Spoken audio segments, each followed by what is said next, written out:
በአሜሪካና በኢራን መካከል የነበረው ፍጥጫ ሌሊቱን በከባድ ጥቃቶች ታጅቦ ቀጥሏል። የአሜሪካና የኢራን ጉዳይ እልባት የማግኘቱ ነገር መሆን አጠራጣሪ ሆኖ ቀጥሏል። ከዚህ ቀደም በተደጋጋሚ ስናነሳው እንደነበረው የአሜሪካና የኢራን ብለውም የእስራኤል ነገር በቀላሉ በወረቀት ላይ ተፈርሞ የሚያበቃለት ጉዳይ ከመሆን በላይ መሬት ላይ ባሉ ተጨባጭ እውነቶች የሚፈትኑት ጉዳይ መሆኑ ሲነሳ ነበር በተደጋጋሚና አሁንም በመርህ ደረጃ ጠረጴዛ ላይ ቁጭ ብለው ከስምምነት ላይ የሚደርሱባቸው ነጥቦች ላይ መግባባት ላይ ቢደርሱ ቢፈራረሙም እንኳን መሬት ላይ ባለው እውነታ ምክንያት ግን ከስምምነት ላይ ለመድረስ እየተቸገሩ እየተመለከትናቸው እንገኛለን። ለዚህም ነው በተደጋጋሚ ስምምነት ከተደረሰ በኋላም የጥቃት እርምጃዎች ሲወሰዱ እያየን ያለ ነው። ታዲያ ዛሬ በዚሁ መሰረት በማድረግ በአሜሪካና በኢራን መካከል ያለው ነገር የማቆምና የማስቀጠል ነገሩ በትራምፕ እጅ ላይ እንዳለ በተደጋጋሚ ይነሳል። ግን ትራምፕ አሁን ከዚህ ጦርነት ጋር በተያያዘ ያላቸው አማራጭና ሊያደርጉት የሚችሉት ነገር ምንድነው የሚለውን ጉዳይ ስናነሳ ከዚህ ቀደም በልዩ ጥንቅር ፕሮግራማችንን ሐሳባቸውን አቅርበንላችሁ የምናውቀውን የፖለቲካ ሳይንቲስቱና የኤስካሌሽን ትራፕ ጸሐፊው ፕሮፌሰር ሮበርት ፔፕ ከኤቢሲ ኒውስ ጋር ያደረጉትን ቆይታ መሰረት በማድረግ ያዘጋጀንላችሁ ፕሮግራም ነው ወደ እናንተ የምናደርሰው። በዛሬው ፕሮግራማችን ከዚህ ባሻገር ደግሞ በጦርነት ሂደት ላይ በ3 እጥፍ ያደገው የኢራን የድሮን የማምረት አቅም የሚል ጉዳይ እናነሳለን። ጦርነቱ እንዳይቋጭ እንዲቀጥል እያደረጉ ካሉ ምክንያቶች መካከል አንደኛው ወታደራዊ አቅም ነው። አሜሪካም ያላትን ወታደራዊ አቅምን ተጠቅማ ኢራንን የፈለገችውን ስምምነት እንድትፈርምላት ትፈልጋለች። ኢራን ደግሞ ያላትን ወታደራዊ አቅም ተጠቅማ ከአሜሪካ አስገዳጅነትና ለአሜሪካ ላለመንበርከክ ትሞክራለች። ከነዚህ የኢራን ወታደራዊ አቅሞች አንዱና ቁልፉ ደግሞ የኢራን የድሮን መሰረተ ልማትና አቅም ነው። በዚህ የጦርነት ሂደት ላይ ደግሞ ኢራን በከፍተኛ ሁኔታ የድሮኖች የማምረት አቅሟን ስለማሳደጓ ተስኒም ኒውስ ያስነበበው አንድ መረጃ አለ። እነዚህ ሁለቱ ጉዳዮችን አጣምረን ነው አንድ ላይ ወደ እናንተ የምናደርሰው። ዛሬ ጦርነቱ ከተጀመረ 4 ወር ከግማሽ በላይ ሆኖታል። ወደ 5ኛው ወር እያመራ ነው ያለው። በአሁኑ ወቅት ወደ 3ኛው ምዕራፍ እየተሸጋገረ ነው፣ ወይም የምድር ጦርነት ሊጀመር የሚችልበት ምዕራፍ እየተቃረበ ይገኛል ይላሉ ፕሮፌሰር ሮበርት ፔፕ። ስለ ኤስካሌሽን ትራፕ በመጻፍ የሚታወቁ በቀጠናው ፖለቲካዊና ጂኦፖለቲካዊ ጉዳዮች ላይ ትንታኔን በመስጠት የሚታወቁ ፕሮፌሰር ናቸው ሮበርት ፔፕ። በዚህ ሳቢያም ይላሉ ሮበርት ፔፕ ትራምፕ አሁን ላይ 2 እውነተኛ ምርጫዎች ብቻ ነው በእጃቸው ላይ የቀራቸው። በአሁኑ ወቅት ፕሬዚዳንት ትራምፕ ፊታቸው ላይ የተደቀኑት 2 ምርጫዎች ደግሞ አንደኛው እጅ መስጠት ሲሉ የሚገልጹትና በቀጠናው ላይ እያደገ የመጣውን የኢራን ተጽዕኖ አምኖ መቀበል ነው ይላሉ። ግን ደግሞ ይህ ለትራምፕ ደጋፊዎች ማለትም ለማጋቤዝ ትልቅ የፖለቲካ ሽንፈት ይሆናል የሚል ሐሳብን ያነሳሉ። ሁለተኛው አማራጭ ደግሞ ኤስካሌት ማድረግ ወይም ጦርነቱን ማባባስ ነው የትራምፕ ሌላኛው አማራጭ ይላሉ። የሆርሙዝን ሰርጥ ለማስከፈት የምድር ጦርነት ውስጥ መግባት ትራምፕ አንዱ የቀራቸው አማራጭ ስለመሆኑ ይገልጻሉ። ይህ እርምጃ ግን ሙሉ በሙሉ ጦርነቱን ለማሸነፍ ሳይሆን ለፖለቲካዊና ለተምሳሌታዊ ትርፍ የሚደረግ ነው ሊሆን የሚችለው የሚል ሐሳብን ያነሳሉ ሮበርት ፔፕ። ግን ደግሞ በዚህ ማለበዛ እነዚህ 2 ምርጫዎች ናቸው አሁን ትራምፕ እጃቸው ላይ የቀሩ። ከዚህ ባሻገር ያሉ ሁሉንም ምርጫዎች ሞክረው አልተሳኩላቸውም የሚል ሐሳብን እያነሱ ነው ያሉት። ኢራንን በቦምብ ድብደባና በማዕቀቦች መጣል ሳትዳከም መቆየቷ በተለይ ደግሞ የአያቶላ አሊ ኻሜኔን የቀብር ስነ ስርዓት ተከትሎ በህዝቡና በሀገሪቱ መሪዎች ዘንድ የጸረ አሜሪካ ተቃውሞ ይበልጥ እየጠነከረ መምጣቱ፣ ከዚህ ባሻገር ደግሞ ኢራን ድሮኖችን የማምረት አቅሟ በጦርነት ሂደት ላይ በ3 እጥፍ ለመጨመር መቻሏ ለትራምፕ ነገሮቹ ከባድ እያደረጉባቸው እንደመጣም ነው አሁን እየተገለጸ ያለው። የኢራን ጊዜያዊ የመከላከያ ሚኒስተር ሆነው እያገለገሉ ያሉት የመከላከያ ሚኒስትሩን ኬርቴከር ናቸው የሚባሉት ብሪጋዴር ጀነራል ማጂድ ኢብን አልሬዛ እንደገለጹት ከሆነ በቅርቡ በተካሄደው የአሜሪካና እስራኤል ኢራን ጦርነት ወቅት የአገሪቱ የድሮን የማምረት አቅም በ3 እጥፍ ስለማደጉ ይገልጻሉ። ጦርነቱ በከፍተኛ ደረጃ ላይ በነበረበት ወቅት ቢሆንም እንኳን የኢራን የመከላከያ የትጥቅ ምርት ሂደት ለአንድም ማፍታ ሳይቋረጥ ስለመቀጠሉ ነው የሚያነሱት እነዚህ ጊዜያዊው የመከላከያ ሚኒስተር የሆኑት ብሪጋዴር ጀነራል ማጂድ ኢብን አልሬዛ ማለት ነው። በዛሬው የልዩ ጥንቅር ፕሮግራማችን እነዚህን ጉዳዮችን ነው አያይዘን የምናነሳው። ትራምፕ በእጃቸው ላይ የቀሩ 2 ብቸኛ አማራጮች ምንድናቸው የሚለውን እናነሳለን። ከዛ ባሻገር ኢራን ደግሞ የትራምፕን አማራጮችን ለመገደብ እያደረገችው ያለውን ወታደራዊ ቁመናዋን የማስተካከልና የማምረት አቅሟን የማሳደጉን ሂደት ምን ደረጃ ላይ ደርሷል የሚለውን ከድሮኖች አንጻር ተመልክተነው ሰፋ ያለ ቆይታን ይኖረናል። ስለዚህ አብራችሁን በመቆየት እንድትከታተሉን ጋብዛችኋለሁ። የገበያ ሚዲያን የዩቲዩብ ገጽ እንደተለመደው ሰብስክራይብ እንድታደርጉ ጋብዛችኋለሁ። ቪዲዮውን ላይክ ማድረጋችሁንም እንዳዘነጉ፣ ሐሳብ አስተያየታችሁን ደግሞ በኮሜንት መስጫው ላይ አስቀምጡልን። የዚህ ጦርነት ፍጻሜ ምንድነው ሊሆን የሚችለው? ስምምነትን ተመለከትን፣ ተኩስ አቁምን ተመለከትን፣ ግን እነሱ መፍትሄን ይዘው ሲመጡ አላየንም። ጦርነትንም ተመልክተናል፣ የአየር ድብደባዎችን ማለት ነው። ፕሮፌሰር ሮበርት ፔፕ ያሉት እንዳሉት አሜሪካ ያላት ከሁለቱ ብቸኛ አማራጮች መካከል አንደኛው የሆነውን የምድር ጦር የማሰማራቱ ነገር እሱ ነው የሚቀረው፣ እሱ ነው መፍትሄው። ምን ታስባላችሁ እናንተ? ሐሳባችሁን ኮሜንት መስጫው ላይ አስቀምጡልን። ከተከታዩ አጭር መሸጋገሪያ በኋላ ስንመለስ ግን ዝርዝር ጉዳዮችን ይዘን ተመልሰን የምንመለስ ነው የሚሆነው። ስለዚህ በድጋሚ አብራችሁን ቆዩ።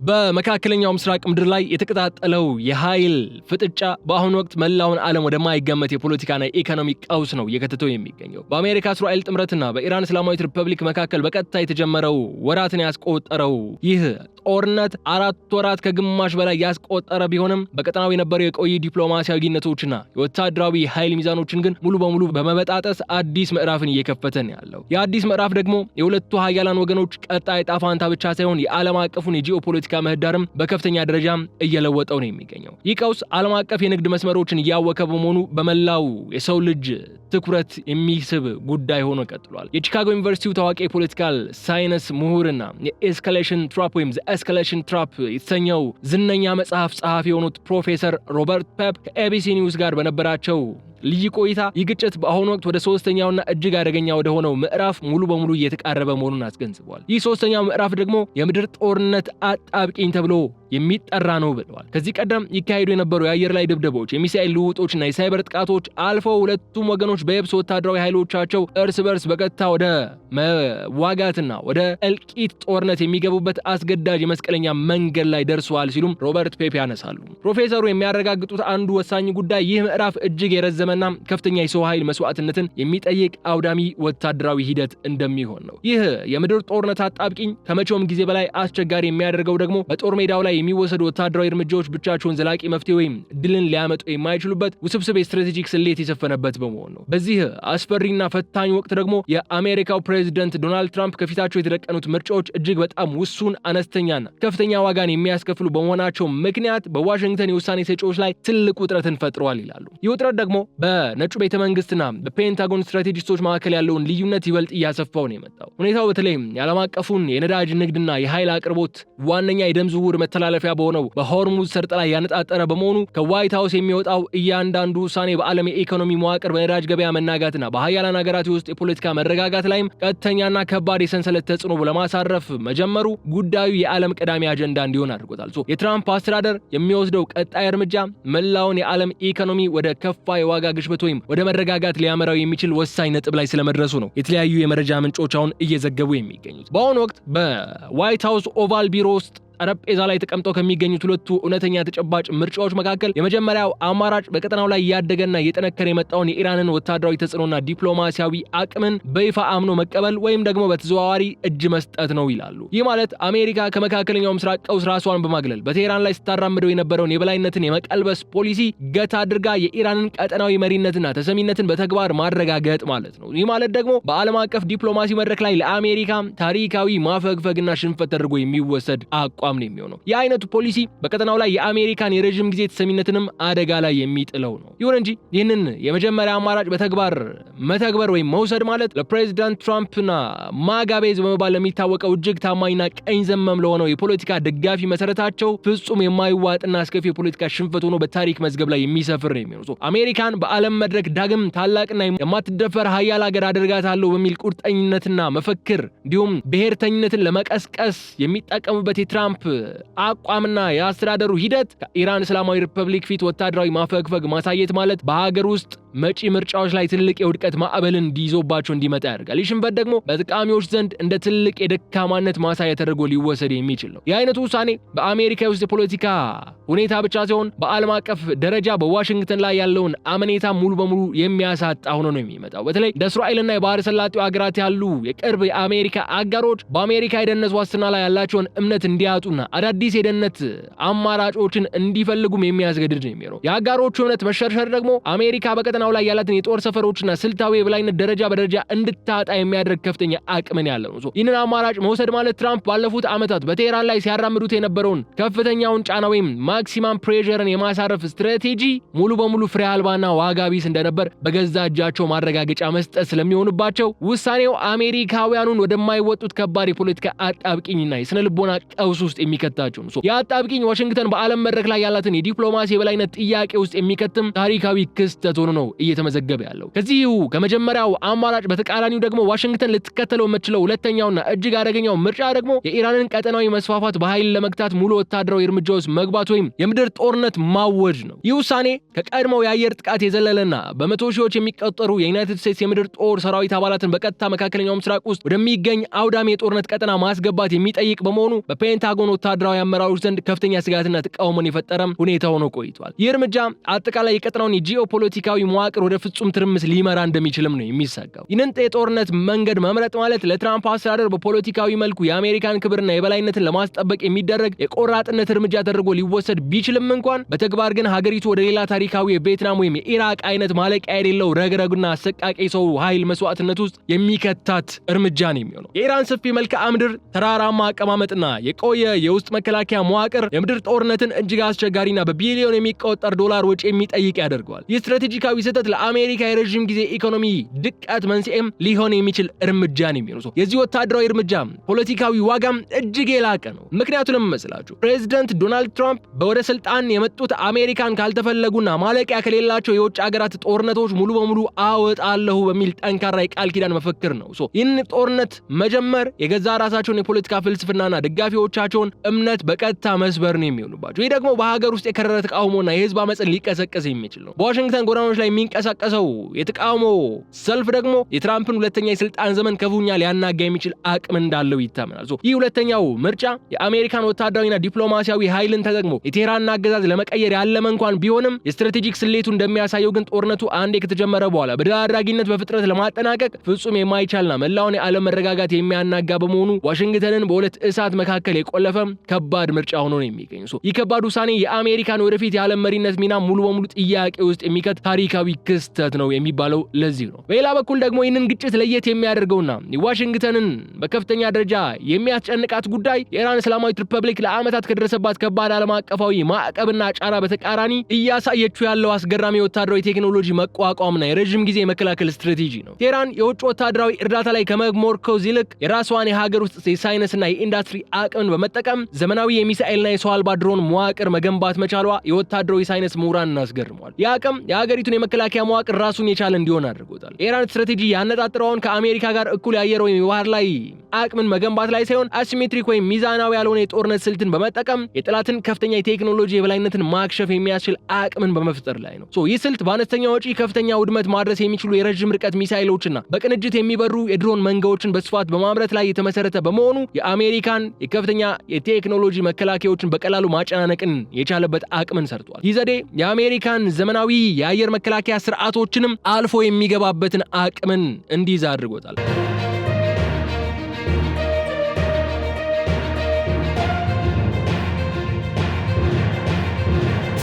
ከዚህ በተጨማሪ ኢራን በቀጠናው የገነባችውን የሬዚስታንስ አክሲስ ወይም የታጠቁ ኃይሎች ጥምረት ጦርነቱ በቀጥታ በኢራን ምድር ላይ ብቻ ሳይሆን በመላው መካከለኛው ምስራቅ በሚገኙ የአሜሪካና የእስራኤል ስልታዊ ጥቅሞች ላይም በአንድ ጊዜ እንዲቀጣጠል የማድረግ ሙሉ ስልታዊ አቅምን እንድትይዝ አድርጓታል። ይህ መዋቅር ቴህራን ራሷን በቀጥታ ሳታጋልጥ የጠላትን ኃይል ለምታዳክምበት ዋነኛ ስልት ሆኖም ለዓመታት አገልግሏል። ይህ የጥምረት መረብ ከሊባኖስ እስከ የመን የተዘረጋ በመሆኑ የአሜሪካን ጦር ይበልጥ እንዲበታተንና ኃይሉ እንዲከፋፈል የማድረግ አቅምን ይኖረዋል። የቴህራን ወታደራዊ መቋቋም ለአጭር ጊዜ ጥቃት ምላሽ ከመስጠት ያለፈና ለ10 ዓመታት ለሚዘልቅ ከፍተኛ የባህርና የምድር ላይ ፍጥጫ ተዘጋጅቶ የተገነባ መሆኑ አሜሪካ በማዕቀብና በዲፕሎማሲያዊ ማግለል ብቻ የኢራንን የፖለቲካና የወታደራዊ ውሳኔዎች ለመለወጥ የነበራትን ተስፋ ሙሉ በሙሉ ያጨለመባት ስልታዊ እውነታ ነው የሆነው። ይህ እውነታ ዋሽንግተን በመካከለኛው ምስራቅ ያላትን የረዥም ጊዜ የበላይነት ግቡን እንዳይመታ ያገደም ትልቅ ግንብ ነው የሆነው። ስለ ኢራን ወታደራዊ አቅምና ጥንካሬ በቅርቡ ይፋ የሆነውና የዓለም አቀፍ ደህንነት ተንታኞች ትኩረት የተሳበው ዋነኛው ተጨባጭ መረጃ የመነጨው ደግሞ ከሀገሪቱ ይፋዊ የዜና ምንጭ ነው ከሚባለው ከተስኒም ኒውስ ኤጀንሲ ነው። ይህ ሪፖርት የወጣው ይህ ሪፖርት በጦርነቱ እሳት መሃል የቴህራን ወታደራዊ ማምረት አቅም ምን ያህል በከፍተኛ ፍጥነት እያደገና እየተመነጠቀ መምጣቱን በይፋ ያረጋገጠም ታሪካዊ መረጃ ሆኖ ተመዝግቧል። ይህ መረጃ የምዕራባውያን የስለላ ድርጅቶችም ያስደነገጠ ጉዳይ ነው የሆነው። በዚሁ ይፋዊ ሪፖርት ላይ በግልጽ እንደተቀመጠው ማለት ነው ባለፉት 4 ወራት ከግማሽ የጦርነት ቆይታ ውስጥ የኢራን እስላማዊት ሪፐብሊክ የመከላከያ ኢንዱስትሪ የሰው አልባ ድሮኖች ወይም ዩኤቪስ እንዲሁም የረጅም ርቀት ርቀት ተወንጫፊ ሚሳኤሎች አጠቃላይ የማምረት አቅሙ በትክክል በ3 እጥፍ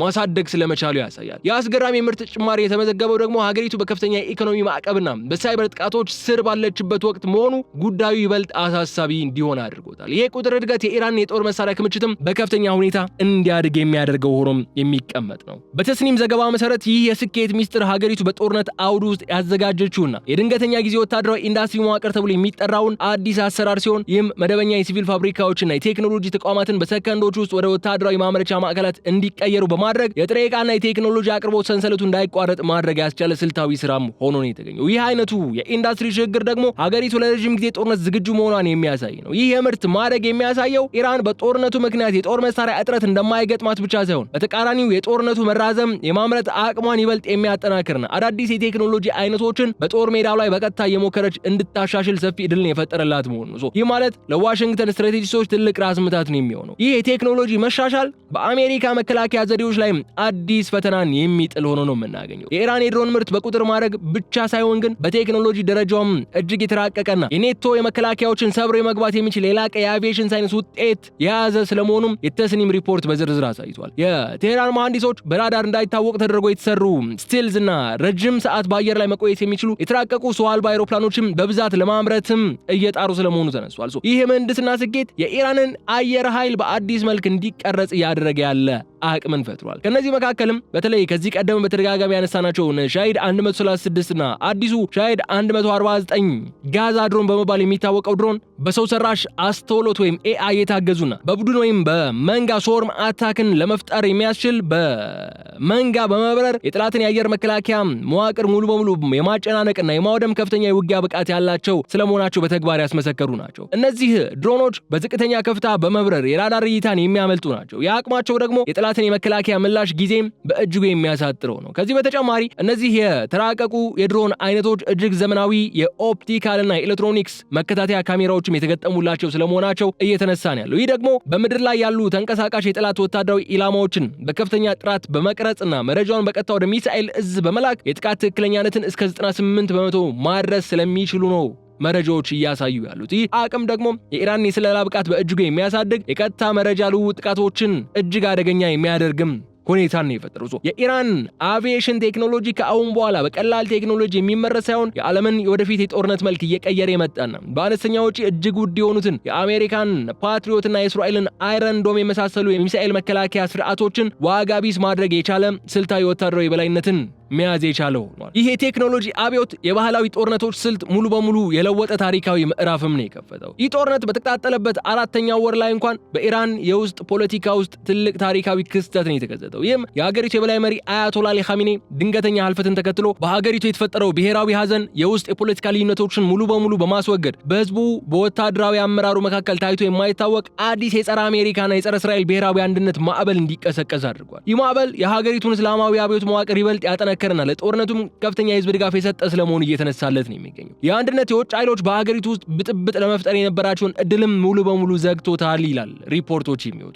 የኢራን የባለሙያዎች ምክር ቤትና የእስላማዊ አብዮታዊ ዘቡ IRGC ያለምንም መስተጓጎልና አለመረጋጋት አዲሱን የበላይ መሪ በፍጥነት መርጠው ወደ ስራ ማስገባት መቻላቸው የሀገሪቱ የፖለቲካ መዋቅር ለእንዲህ አይነቱ ታሪካዊ ሽግግር ምን ያህል የተረጋጋ ጠንካራና ተቋማዊ መሰረት ያለው መሆኑን ለዓለም ማህበረሰብ በተግባር ለማሳየት የሞከሩበት ክስተት ሆኖም ተመዝግቧል።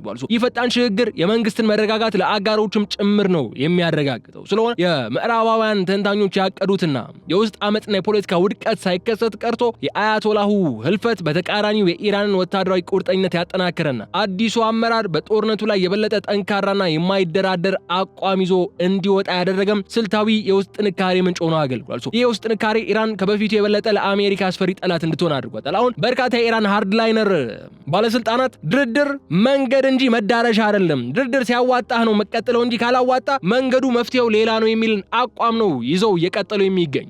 አሜሪካና የአውሮፓ ህብረት ላለፉት 10 ዓመታት በኢራን ላይ የጣሉትና በዓለም ታሪክ እጅግ ከባድ የተባለው የኢኮኖሚና የወታደራዊ ማዕቀብ ቴህራን ከምስራቁ ዓለም ሀያላን ጋር ያላትን የገነባችውን አዲስ ስልታዊ ህብረት መገንባቷን ተከትሎ ሙሉ በሙሉ መክሸፉን የወቅቱ የጂኦፖለቲካ ፍሰት በግልጽ ያሳይናል። ኢራን ማዕቀቡን ወደ አዲስ የእድገት በርነት ነው የቀየረችው። ይህ የኢኮኖሚ ጥንካሬ ሀገሪቱን ከምዕራባውያን ተጽዕኖ ነፃ እንድትወጣ አድርጓታል። ምንም እንኳን በተለይ ከሩሲያና ከቻይና ጋር የተፈጠረው የሶስትዮሽ ስልታዊ ጥምረት ኢራን የላቁ የቴክኖሎጂ ክፍሎችን፣ የሳተላይት መረጃዎችን፣ የገንዘብ ዝውውር አማራጮችንም ያለ እንቅፋት እንድታገኝ የሚያስችሏት መንገዶች እንድትፈልግና እንድታገኝ አድርጓታል። ይህ ብረት ምዕራባውያን ዓለም አቀፉ የፋይናንስ መዋቅር ወይም ስዊፍትን በመጠቀም በቴህራን ላይ ሊያሳድሩት የሞከሩትን ተጽዕኖ ሙሉ በሙሉ ባይባልም በተወሰነ መልኩ ግን ለማለፍ አስችሏታል። ይህ የንግድ መረብ አዲስ የኢኮኖሚ ዋልታም እንዲፈጠር የራሱን የቻለ መንገድ ከፍቷል። ኢራን የራሷን የድሮን ቴክኖሎጂ ለሩሲያ በማቅረብና በተቃራኒው ከሞስኮ የተራቀቁ የጦር መሳሪያዎችና ክፍሎችን እንዲሁም የራዳሮችን ስርዓቶችን ለማግኘት ያደረገችው ስምምነት በቀጠናው የአሜሪካን ወታደራዊ የበላይነት ሙሉ በሙሉ እየተፈታተነና አዲስ የምስራቃዊ ወታደራዊ ምሰሶ የገነባ ታሪካዊ እርምጃ ነው እየሆነ ያለው። ይህ ወታደራዊ ትብብር የምዕራባውያንን የበላይነት ስጋት ላይ የሚጥል ሆኖ ነው የምናገኘው።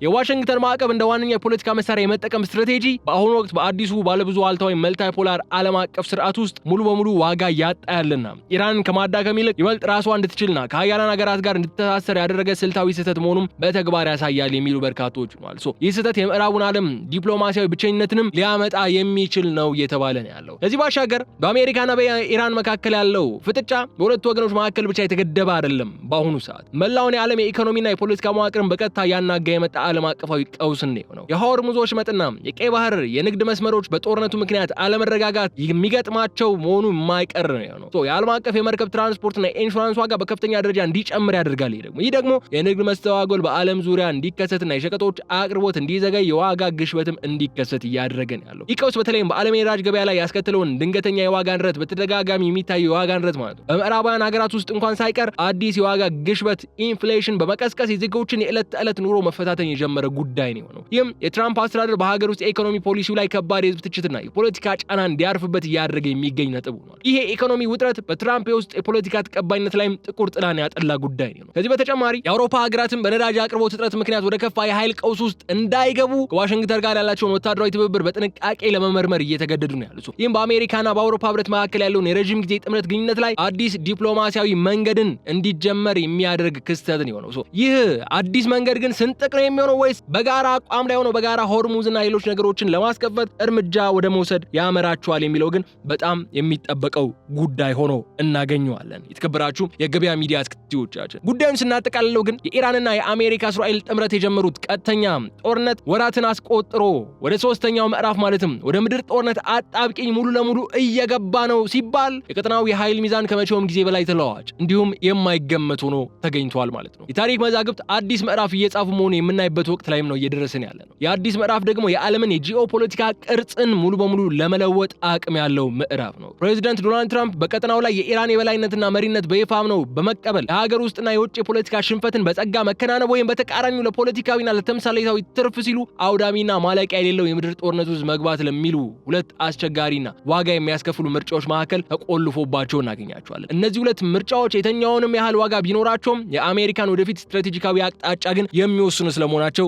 ምንም ጥርጥር የለውም። ትራምፕ አሁን ሁሉንም ነገር ሞክረዋል ነው እያልን ያለ ነው። ጦርነትን ሞክረዋል። 1 ወር ገደማ 40 ቀናት ገደማ እኮ ተዋግተዋል። በአየር በምድር ያልፈጸሙት አይነት ጥቃት የለም በኢራን ላይ። እስራኤልም እዚሁ የጥቃት እርምጃ ላይ ተሳትፋለች። ኢራንም በበኩሏ መላው የገልፍ ቀጠናን ያነደደ ጥቃቶችን በመሰንዘር የአጸፋ እርምጃዋን ወስዳለች። ይህ ሁሉ ከሆነ በኋላ የሰላም መንገድ ተጀምሮ ተኩስ አቁም ተፈርሞ ድርድር ላይ ተስፋ ተደርጎ ነገሮች ያበቁ በሚመስሉበት ሰዓት መልሰው ደግሞ ነገሮች ወደ ዜሮ ተመልሰው እንደ አዲስ ጦርነት አገርሽቶ ድርድር እየተባለ ሲዝፋየር አብቅቷል እየተባለ ወደ ጦርነት መመለሳቸው ነገሮች እጅግ አስቸጋሪ ያደርጋቸዋል። ግን አሁን መሬት ላይ ምንድነው ያለው አማራጭ? ሁሉም መንገድ ያልተሞከረው በአሜሪካ በኩል ሊሞከር የማይታሰበው ግን ደግሞ ያልተሞከረው ነገር ምንድነው? ከዚህ በፊት በቪየትናም ላይ ፌል ያደረገው፣ በኢራቅ ላይ ፌል ያደረገው፣ በአፍጋኒስታን ላይ ውጤት ያላመጣው የምድር ጦርን በማሰማራት ወደ ግልጽ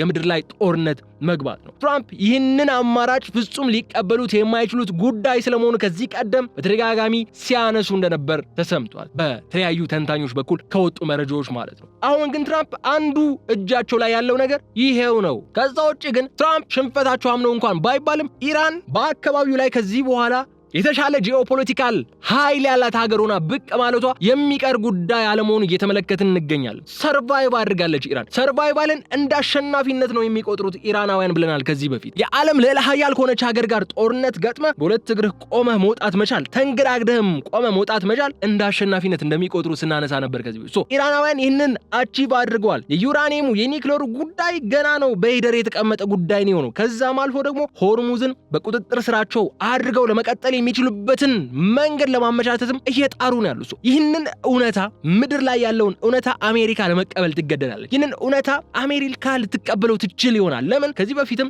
ኢስላማባዱ ኤምኦዩ እንደዚህ አይነት ይዘት ያላቸው ነጥቦችን በመቀበል የተደረገ ስለሆነ ኢራንን በተወሰነ መልኩ በነፊት የሚያደርግ እንዲህ ተሸናፊማ እንደዚህ አይነት ዲል አይሰጠውም እስኪባል ድረስ አሜሪካ ብዙ ነገሮችን አቻችላ ኮምፕሮማይዝ አድርጋ እንደዚህ አይነት ስምምነቶችን ለመፈረም ችላ ነበርና ምናልባት አሜሪካ ከዚህ በኋላ እንደዛ ልታደርግ ትችል ይሆናል ተብሎ ይጠበቃል። ግን እንደዚህ አይነት ነገሮች ተቀባይነት ማይኖራቸው ኢራን በአካባቢው ላይ ኃይል ኖራት፣ ጉልበት ኖራት፣ የአካባቢው ጎብለል ወይም የበላይ ሆና ለመውጣት የምታደርገው ጥረት ግን በእስራኤል በኩል በፍጹም በምንም አይነት ተአምር ተቀባይነት የሚኖረው ጉዳይ አይደለም። የመጀመሪያው ኤምኦዩ ሲፈረምም ከእስራኤል በኩል አጋጥሞ የነበረውን ተቃውሞ የምናውቀው ስለሆነ ማለት ነው። አሁንም ትልቁ ፈተና አሜሪካ ምንም አይነት ውሳኔ ለመወሰን ትችል ይሆናል። ትራምፕ ከዚህ ጦርነት አዙሪት ውስጥ ለመውጣት ምንም አይነት ስምምነት ሊፈራረሙ ወይም ራሳቸውን ከጦርነቱ ሊያገሉ የሚችሉበት እድል ሊፈጠር ይችላል። ግን ደግሞ እስራኤል እነዚያን ስምምነቶች ትቀበላለች ወይ የሚለውን ጉዳይ ዋነኛው ቁልፍ ነጥብ ይሆናል። የኢራን ሃርድ ላይነሮችም እዚህ ላይ ደግሞ ቁልፍ እርምጃን መውሰድ የሚችሉ ኃይሎች መሆናቸውን ተከትሎ የነሱ ጉዳይም መረሳት የሌለበት ነገር። ከዚህ በፊት እኮ በሆርሙዝ ላይ ስለተፈጸመው ጥቃት እኮ እኛ አላደረግነውም እነ እንትና ናቸው የሚሉ ጉዳዮች እኮ ኢመደበኛ በሆነ መልኩ ሲወጡ ሲራገቡ እየተመለከትን ነበር።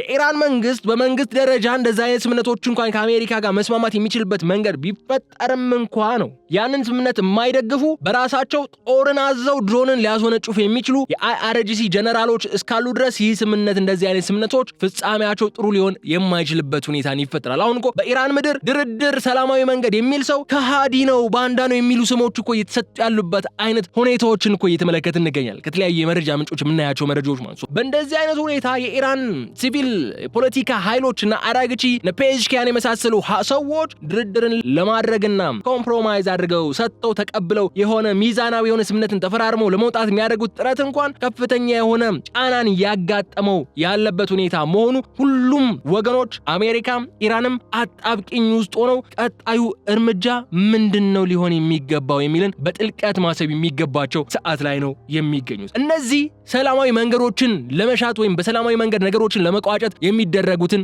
መንገዶችን ከፈለጉ ማለት ነው። አይ ተብሎ እንደከዚህ ቀደሙ ሲደባደቡት እንደነበር ሚሳኤል ሲተኳኮሱት እንደነበር እንታኮሳለን ከተባለ ደግሞ ሁለቱም ወገኖች አሁንም በተደራጀ መልኩ የራሳቸውን የጦር መሳሪያ አቅምን የጦር አቅምን ለማደራጀት ጥረቶችን እያደረጉ ነው ያሉት። አሜሪካ ከዚህ ቀደም እንዳነሳ ነው የአውቶሞቢል አምራች ድርጅቶችንም ሳይቀር ወደ ጦር መሳሪያ ክፍሎች የማምረት ሂደት እንዲገቡ ለማድረግ እንቅስቃሴ እንጀምራለች። ኢራን ደግሞ ቀደም ብለን እንዳነሳ ነው ባለፉት የጦርነት ወራት ውስጥ 3 እጥፍ ነው ድሮን የማምረት አቅሟን ያሳደገችው። በዚህ ጦርነት ደግሞ ኢራን ኢፌክቲቭሊ ጥቅም ላይ ስታውላቸው ከነበሩ ጦር መሳሪያዎች መካከል ድሮኖቿ ዋነኞቹ ነበሩ ማለት ነው። እነዚህን ድሮኖች ይዛ ኢራን አሁንም ጦርነቱን ለመቀጠል ፍጹም ዝግጁ ስለመሆኗ የሚያሳዩ መረጃዎች ነው እየወጡ ያሉት። በቀጣይ ግን ምን ይፈጠራል የሚለው ነገር አብረን የምንመለከተው ይሆናል። ሰላም ሲባል ጦርነት፣ ጦርነት ሲባል ሰላም የዚህ የኢራንና የአሜሪካ ግጭት ሁነኛ መገለጫ ሆኖ ስለቀጠለ በቀጣይ ሰዓታት እንዲህ አይነት ነገሮች ሊፈጠር ይችላል ብለም ለመገመት አዳጋች የሆነ ሁኔታን ውስጥ ነው ያስገባን በማለት የዕለቱን የልዩ ጥንቅር ፕሮግራማችን እዚህ ላይ ቋጭተን በቀጣይ የሚኖሩ አዳዲስ መረጃዎችን እድገቶችን ይዘን የምንመለስ ነው የሚሆነው። ለዛሬ ግን እዚህ ላይ ይበቃናል። አብራችሁን በመቆየት ስለተከታተላችሁ እጅግ አድርጌ አመሰግናችኋለሁ። የገበያ ሚዲያን የዩቲዩብ ገጽ ሰብስክራይብ አድርጉ፣ ቪዲዮውን ላይክ አድርጉ፣ ሐሳብ አስተያየታችሁን እንደተለመደው በኮሜንት መስጫው ላይ አስቀምጡልን። በቀጣይ በሌላ ጉዳይ እንመለሳለን። እስከዚያ ድረስ ግን በቸር ሰንብቱልኝ። ሰላም።